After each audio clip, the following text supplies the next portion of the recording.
Hi everyone, welcome to the Earth Science Regents Review podcast series created by the Homix Middle School Earth Science Department. Today we're going to be talking about the moon. The moon formed during an episode called the Big Whack.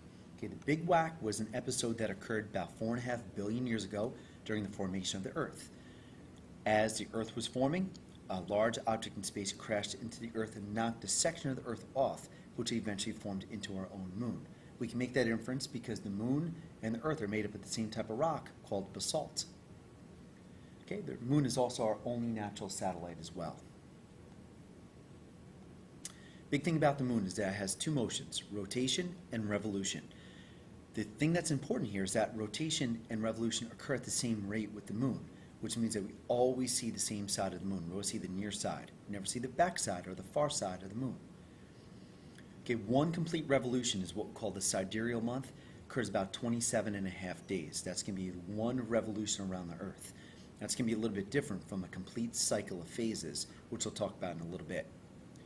Now, just like the sun, sometimes the sun's close to us, sometimes the sun's far away from us. When the moon is close, okay, we call it perigee. When the moon is far, we call it apogee. Just like with the sun is perihelion and aphelion, the moon exhibits the same change in distance as well. And the reason for that, the moon has an elliptical orbit around the Earth.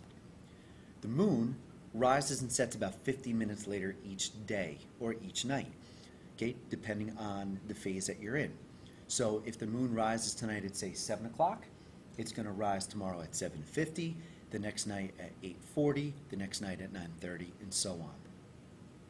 So the left-hand picture, that is apogee, A away. The moon is smaller, means it's farther away. You see that the moon on the right-hand side is a little bit bigger, means it must be a little bit closer. That's perigee. So our phases are going to be important here because this is going to be the amount of light reflected back to our eyes based upon the moon's position in relation to the sun. So this is going to be caused all by the revolution of the moon around the Earth. And what's going to happen here is based upon the amount of sunlight reflected back to us, the moon is going to appear to change shape in the daytime or nighttime sky. Now, one complete cycle of phases from new moon to new moon is what we call the synodic month. Technically 29.5 days. But on your regents, you'll see a lot of times that'll be rounded up to about a month or about 30 days. Now, this diagram here shows the sun's rays coming in from the right. You need to be able to find the phase in between the Earth and the sun. Once you figure that phase out, that's what we call our new moon. You go counterclockwise around the Earth. What's going to happen here is that each phase is going to be about 3.5 days difference. So from 1 to 2, 2 to 3, 3 to 4, and so on, each change in phase is going to be about 3.5 days. So it's very easy to figure out how much time goes by. If you're asked to go, say, from stage 1 to stage 3, that's going to be about 7 days or about a week. Stage 1 to stage 5. That's going to be about 2 weeks or about 14 days. Stage 1 to stage 7, that's going to be about 3 weeks and so on. So it's very important to be able to figure out the amount of time that goes by. So our new moon, you can't see because it's out during the daytime. Next is going to be your waxing crescent. Okay, you know you're going to go your waxing crescent second because you are going to go counterclockwise around the Earth.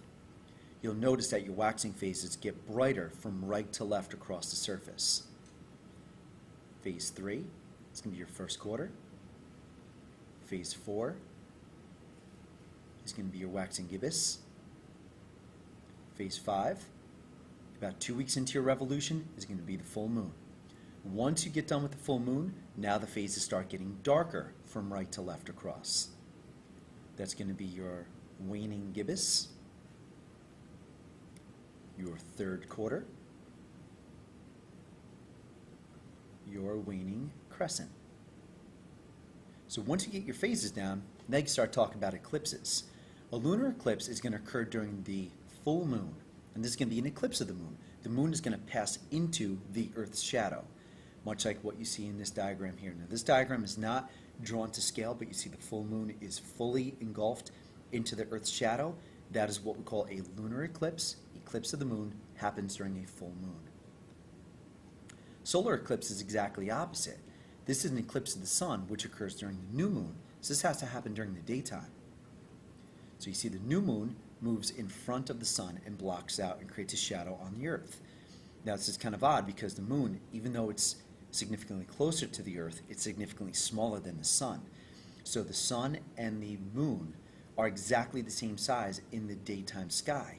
And that's just an astronomical coincidence. Okay, even though the sun is much larger, it's just further away. So they appear to be exactly the same size in the daytime sky. The moon will slide completely over top of the moon, over top of the sun. Excuse me. The reason why this doesn't happen every single month is because the moon's orbit is tilted 5 degrees above our orbit or 5 degrees below our orbit. So the tilt of the orbit has to line up with Earth in order for an eclipse to actually occur.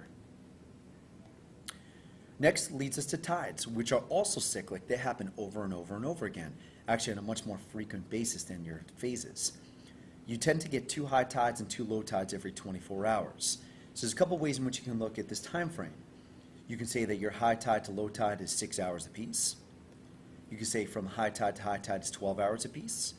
From low tide to low tide is 12 hours apiece. So you definitely need to know how many high tides and how many low tides you get in a single 24-hour period. Now there's 2 different types of tides you need to know.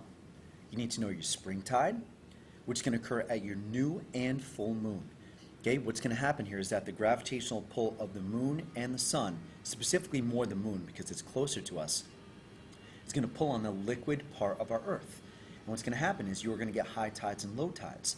But during a spring tide, you get really, really high tides and really, really low tides. Very simply because the Earth, moon, and sun are all lined up.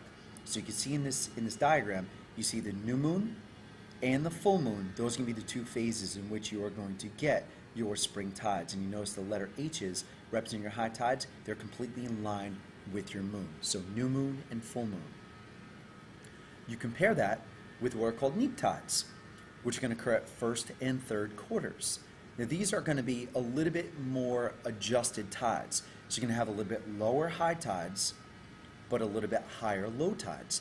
So there's not going to be as much of a difference in water level between your tides. So you'll see here between first quarter and third quarter, notice the letter H's are directly in line with the moon again.